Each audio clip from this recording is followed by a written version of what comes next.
नमस्कार साथियों, स्वागत है दिव्यांश इंग्लिश पॉइंट में। तो साथियों, यदि अभी तक आपने मेरे चैनल को सब्सक्राइब नहीं किया, चैनल को सब्सक्राइब कर दीजिए, वीडियो को लाइक कर दीजिए, बेल आइकन को प्रेस कर दीजिए ताकि आगे आने वाली सूचनाओं का नोटिफिकेशन सबसे पहले आपको मिल सके। तो साथियों, एक बहुत बड़ी अपडेट आई है। कल परसों में मैंने वीडियो डाली थी, तो मैंने आपको बताया था कि ये अखबार में नहीं, लेकिन यूट्यूब पर बहुत ज़्यादा खबर फैल रही है इधर उधर कि ये परीक्षा केंद्र नहीं मांगे गए हैं, भर्ती कैंसिल हो सकती है। और कोई यूट्यूबर नहीं फैला रहा है, केवल एक ही बंदा ऐसा है जो नेगेटिव खबरें डाल कर अपने चैनल को ग्रो कर रहा है। वही एक व्यक्ति ऐसा है, पता नहीं कैसे ज़माने में लोग जीते हैं। लेकिन आज जो समाचार पत्र में खबर निकली है, समाचार पत्र में ये खबर निकली है कि 18 केंद्र मिल चुके हैं यूपी पीजीटी के लिए। अगर पीजीटी की परीक्षा हो जाएगी तो समझ लीजिए टीजीटी की परीक्षा भी अपने नियत समय पर हो जाएगी। तो 18 केंद्र तो पीजीटी की परीक्षा को लेकर मिल चुके हैं। अभी आयोग ने और केंद्र मांगे हैं, क्योंकि इतने केंद्रों पर परीक्षा कराना पॉसिबल नहीं है। तो उन्होंने और केंद्रों की सूची मांगी है और जल्द ही वह भी मिल जाएगी। तो आप समझ लीजिए, आपकी जो परीक्षा अक्टूबर में पीजीटी की होने वाली है, वो आपकी नियत समय पर होने जा रही है, कोई हेर फेर नहीं होगा। और जब आपकी पीजीटी की परीक्षा नियत समय पर हो जाएगी तो टीजीटी की परीक्षा भी हो जाएगी। आपको पता ही होगा, पहले जब पीजीटी की परीक्षा टलती रही है तो टीजीटी की भी टलती रही है, और अब जब पीजीटी की परीक्षा हो जाएगी तो टीजीटी की भी हो जाएगी। इसलिए किसी की भी नेगेटिव खबरों पर ध्यान मत दीजिए, केवल और केवल अपनी पढ़ाई पर ध्यान दीजिए। ये तो एकदम गले न उतरने वाली बात थी कि 4163 पदों का जो विज्ञापन था, उसको 15,000 जो 2021 के थे उनमें समायोजित कर दिया गया। ऐसा कभी होता ही नहीं है। ये केवल कोई मूर्ख व्यक्ति ही ऐसी बात बोल सकता है। जिसको जानकारी है वो कभी नहीं बोलेगा। हर साल के पद दिखाने होते हैं कि जैसे 2013 में इतने पद आए, उनमें से इतने हमने भर दिए, बचे इतने हमने वेटिंग से भर दिए। ऐसे ही 2016 का सब इतनी वैकेंसी आई, इतने पद हमने भर दिए, जो बचे वो हमने वेटिंग से भर दिए। अगर वो वेटिंग से नहीं भरते तब उनको अधियाचित कर दिया जाता है। जैसे कि 2016 में बहुत सारे पद बच गए थे, तो इन्होंने 10% ही वेटिंग निकाली, बाकी वेटिंग नहीं निकाली। तो जो वेटिंग नहीं निकाली तो पद बहुत बच गए थे, तो वो पद आगे को अधियाचित कर दिए गए।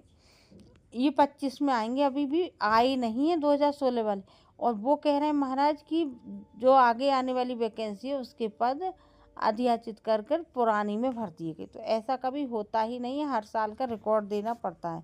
ये कोई हमारे किसी के घर की खेती नहीं है जो कि चलो ठीक है, पुराने साल की बचे हुए चावल हैं वो घर में बना के खा के ख़त्म कर दो, पुराने गेहूं बच गए घर में बना के खा के ख़त्म कर दो। ये कोई ऐसा नहीं है। सरकारी रिकॉर्ड और सरकारी रिकॉर्ड बाकायदा रखना पड़ता है। दूसरी एक खबर ये भी आ रही है कि सभी के लिए टेट अनिवार्य कर दिया है। जो 8th तक के पढ़ाएंगे शिक्षक, उन सभी के लिए कर दिया है। केवल उनके लिए अनिवार्य नहीं रहा जिनकी 5 साल से कम समय रह गया है रिटायरमेंट का।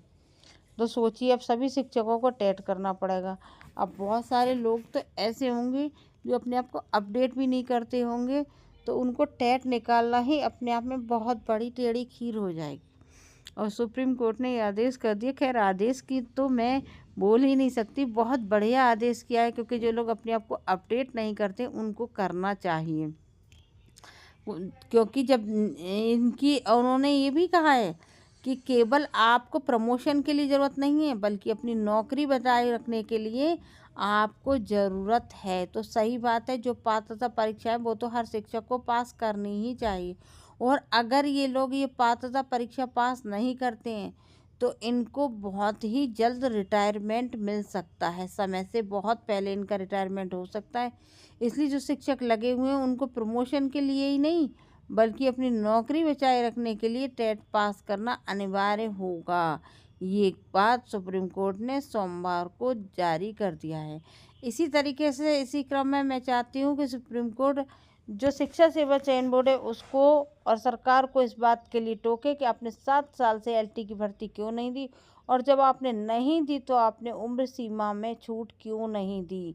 आपको उम्र सीमा में छूट देनी चाहिए थी, आपने अभ्यर्थियों के साथ ऐसा मजाक क्यों किया। और अगर सुप्रीम कोर्ट अपनी बात पर आ जाते हैं तो वो सही से देते हैं। कानून व्यवस्था, हाँ हमारे देश में कानून थोड़ा देर से ज़रूर मिलता आता है कानून का निर्णय, लेकिन आता ज़रूर है। जो भी डिसीजन आता है अच्छा आता है। खैर, हमें कानून व्यवस्था पर विश्वास करना चाहिए, कोई प्रश्न। पूरी उम्मीद है कि उम्र सीमा में भी छूट मिलेगी, और अगर उससे रिलेटेड मुझे कोई भी जानकारी मिलेगी तो मैं आप लोगों के साथ सबसे पहले शेयर करूँगी, ताकि जो नए लोग हैं जिनका 40 से ऊपर हो गए उनको भी फॉर्म भरने का मौका मिले। ईश्वर से प्रार्थना करती हूँ कि सभी को फॉर्म भरने का मौका मिले।